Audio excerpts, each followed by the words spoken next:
여러분, 지금이 금융위기 시절하고 좀 비슷해져 가면서 자칫 잘못하면 12개월에서 18개월 사이에 위기가 온다 하는 경고가 터졌습니다. 그것도 말입니다, 여러분. 이거 한번 보세요. 실제 말입니다. 일하는 사람들. 컨퍼런스 보드가 이게 조사를 했는데 전 세계 750명의 최고 경영자를 대상으로 조사를 한 거예요. 아니면 최고위급 경영진까지요. 그런데 제가 빨갛게 박스를 칠한 곳이 있죠. 여기를 보면 말입니다. CEO에 대한 조사입니다. 그런데 여기에 대한 것은 굉장히 충격적입니다. 적어도 말입니다. 2023년 말까지 2023년 말까지 76.1%가 경제 위기가 온다고 이야기하고 있습니다. 이미 왔다고 응답한 사람이 CEO가 15%고요. 지금 2022년 올해죠. 올해 중에 지금 현재 올 거다. 중에 올 거다. 이렇게 생각하는 사람이 12.3%고요. 2022년 후반기에 올 거다. 이렇게 예상하는 사람이 31%입니다. 그러니까 올해 안에 온다는 사람들도 지금 적어도 말입니다. 67.3%나 되잖아요. 여기다가 2022년에 올 거다 하는 사람까지 17.8%까지 더하니까 76.1%가 이게 늦어도 내년까지는 위기가 온다는 이야기예요. 이게 참 진짜 심각하죠. CEO는요. 당장 회사를 경영하는 사람들입니다. 당장 회사를 경영하는 사람 76%가 18개월 내에 위기가 온다. 12개월 내에 위기가 온다. 이미 위기가 와 있다. 이렇게 이야기한다는 것은 여러분 그만큼 충격적이라는 겁니다. 이게 정부가 전망하는 거나 혹은 말입니다. 경제기관이 전망하는 것보다가 더 심각한 수치예요. 당장 경영전략이라는 것은 여러분 돈을 투자를 해야 되고요. 또 거기서 이익을 얻어야 돼요. 그런데 위기가 온다 그러면 경영전략 자체가 바뀌잖아요. 그런 차원에서 보면 말입니다. 경제기관이나 국제경제기관이나 혹은 정부들 각국 정부들 전망하는 것보다가 더 심각하다는 겁니다. 더 현실적이라는 거고. 그런데 76%라는 숫자는 무조건 위기가 온다는 이야기가 되는 거예요. 그만큼 말입니다. 위기라고 느끼면 CEO들은 투자를 줄일 수밖에 없고요. 투자를 줄이게 되면 기업의 설비 투자가 줄어들어서 일자리가 덜 늘어납니다. 일자리가 덜 늘어나게 되면 여러분 알다시피 소비는 위축이 되고 경제 전체적으로는요. 아무래도 줄어드는 침체 국면에 들어서는 악순환이 시작된다. 이렇게 얘기할 수 있잖아요. 저는 그런 측면에서 보면 말입니다. CEO들이 이렇게 이야기한다는 것은 굉장히 충격적이라고 보입니다. 문제는 여러분, 문제는 이 조사 자체가 말입니다. 이 조사 자체가 자이언트 스텝이 일어나기 전에 조사했다는 사실이에요. 자이언트 스텝이 0.75% 인상을 했잖아요. 6월에 그죠? 6월에 0.75% 인상을 했습니다. 그것도 6월 15일 날.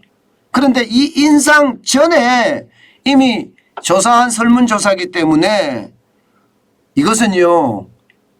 지금 현재 76.1%라고 이야기하지만 이제 자이언트 스텝이 일어났으니까 이후에 조사하면 경기 침체는 CEO들의 어떤 그 지지하는 사람들이 훨씬 커질 수 있다는 겁니다.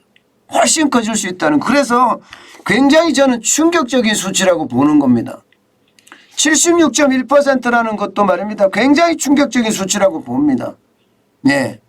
물론 뭐 CF에 대한 조사나 ESG에 대한 조사나 ESG라는 게 이게 기후환경 경영이라는 뜻이죠. 다른 사이드의 어떤 최고 경영자들 조사한 것도 비슷하게 나왔지만 최고 경영자가 가장 심각하게 나왔습니다. 가장 심각하게. 저는 결국 이게 말입니다. 금리 인상과 맞물리면 진짜 충격적인 숫자가 나올 거예요. 그러면 12개월에서 18개월 내에 위기가 오는데 어떤 위기가 올 거냐? 이제 거기에 대한 게 굉장히 중요하죠. 그런데 지표로 보면 말입니다. 스태그플레이션보다는요. 금융위기가 더 빠를 거다 하는 예측까지 나오고 있습니다. 여러분 이 지표 한번 보세요. 미국의 주택담보대출 평균금리입니다. 2022년 6월에 5.78%까지 올라갔습니다. 2008년 7월에 말입니다. 2008년 7월에 30년 만기 주택담보대출 고정금리는요. 6.52%였습니다.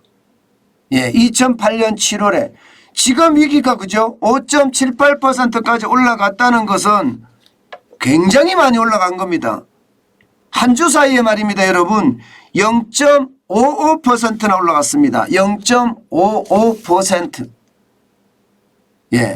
이게 좀 더 거슬러서 올라가면요. 2008년 3분기로 올라가 보면 그때보다가 지금 굉장히 많이 올라가는 폭이 갑자기 올라가는 폭은 굉장히 많이 올라가는 그런 모양새를 보이거든요. 심지어 주간 상승폭으로 봤을 때는요. 1987년 11월 이후 최고치입니다. 11월 이후 최고치. 그러면 이게 결국 말입니다. 지금까지 보면 코인이 무너지죠. 주식이 마구마구 빠집니다. 이제 다음 차례는 주택시장이다. 이런 얘기가 실제로 나오는 이유입니다. 실제로. 시장에서요. 또 다른 지표도 보면 이게 2008년 2009년에 전 세계를 공포로 몰아넣었던 글로벌 금융위기였던 서브프라임 모기지 사태가 날 수 있다는 거예요. 서브프라임 모기지가 주택이잖아요. 주택 그죠? 실제 보실래요? 실제로 보면 2022년 5월 기준으로 미국의 신규 주택 착공 건수예요. 마이너스 14.4%입니다. 마이너스 14.4%요. 155만 건입니다. 전월 보다가 14.4%가 줄은 수치예요. 2020년 4월 이후에 가장 큰 수치입니다. 가장 큰 수치입니다. 적어도 말입니다. 여러분 이게 결국 말입니다. 시장의 어떤 위험성 지금 보인다는 이야기입니다. 시장의 위험성. 이미 말입니다. CEO들은 감지를 해서 지금 주택을 짓지 않는다는 이야기가 되는 겁니다. 짓지 않는다. 이게 이제 문제라는 거예요. 결국 말입니다. 지금 미국은요. 암호화폐 주식시장 그리고 주택에도 거품이 껴있다는 이야기인데 지난 2년 동안 미국의 주택 가격은 보면 38% 정도 상승을 했습니다. 금융위기로 미국 주택 상품이 무너지기 전 2년간 상승률이 22%예요. 그때보다가 지금 훨씬 높죠. 훨씬 높죠.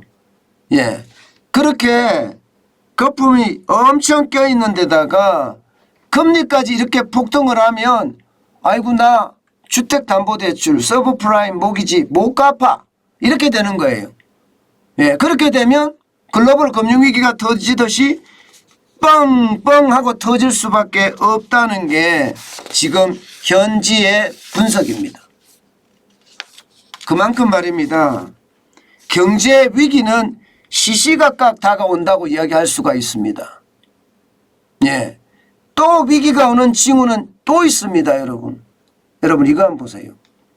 경기 선행지수 미국 말입니다. 지금 2달째 떨어지고 있습니다. 2달째. 5월에 미국 경기 선행지수는요.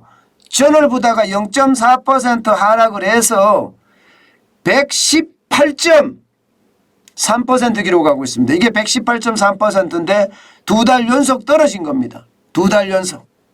예. 동행지수 순환 변동치라고 이야기하는 현재 경기를 나타내는 지표는 올라가고 있습니다만은 선행지수 순환 변동치라고 이야기하는 경기 선행지수는 2달 연속 떨어지고 있습니다. 이것을 보면서 말입니다. 미국의 전문가들은요. 조만간 동행지수 순환 변동치도 떨어지겠구나. 선행지수 순환 변동치가 2달 연속 떨어지니까 경기는 꼬꾸라진다는 건 분명하고 일반적으로 선행지수 순환 변동치는 6개월 후에 경기를 나타내주는 지표라고 볼 수 있거든요. 그 6개월 후에 경기가 나빠진다는 거예요. 예, 그러면 선행지수 순환 변동치가 떨어지는 것으로 나타나거든요. 일반적으로. 결국 말입니다. 이런 각종 지표들을 보면 미국 경제 지금 심상치 않은 것 같아요. 조 바이든 대통령은 경착륙은 없다 이렇게 이야기하지만 실질적으로 지표를 찾아보면 그 지표의 어떤 큰 흐름은 연착륙이 아니라 경착륙으로 가고 있어요. 연착륙은 서서히 경기 침체하는 거고요. 경착륙은 갑자기 경기 침체하는 것. 쉽게 말하면 경제 위기가 온다는 이야기인데 지금 모든 지표는 경제 위기라는 쪽에 방향을 맞추고 있다 이렇게 이야기할 수가 있습니다. 그만큼 말입니다. 경제는 우리가 예상했던 것보다가 더 빨리 무너지고 있고요. 또 각종 지표들이 무너지는 지표들이 쏟아지고 있습니다. 그래서 우리는 여러분 반드시 대비해야 됩니다. 이게 조 바이든 대통령이 경착륙은 없다 이야기하지만 중간선거 놔두고 이게 정치성 구월 가능성도 크거든요. 지표는 지금 마이너스로 가잖아요. 문재인 정부도 똑같았잖아요. 경기 좋다 했는데 저만 현장 경기를 중심으로 지표 중심으로 분석을 해주면서 위기 온다 계속 노래를 불렀습니다. 사실 위기 왔잖아요. 올 1월에만 하더라도 어마어마하게 떨어졌으니까 말입니다. 그죠? 저는 그런 모든 것들이 말입니다. 시장의 어떤 위험으로 점점 다가오고 있다. 저는 그렇게 생각합니다. 시장의 위험으로.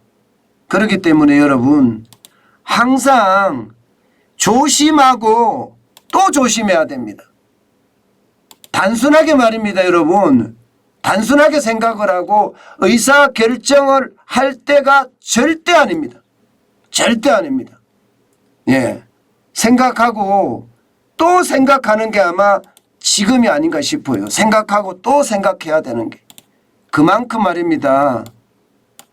각종 지표들이 나쁘게 나와요. 나쁘게. 좋게 나오면 다행인데 나쁘게 나옵니다. 그래서 제가 여러분들에게 당부를 하고 또 당부를 하는 거예요. 위기에 대응하는 방법 반드시 각자 맞춤형으로 만들어내야 합니다.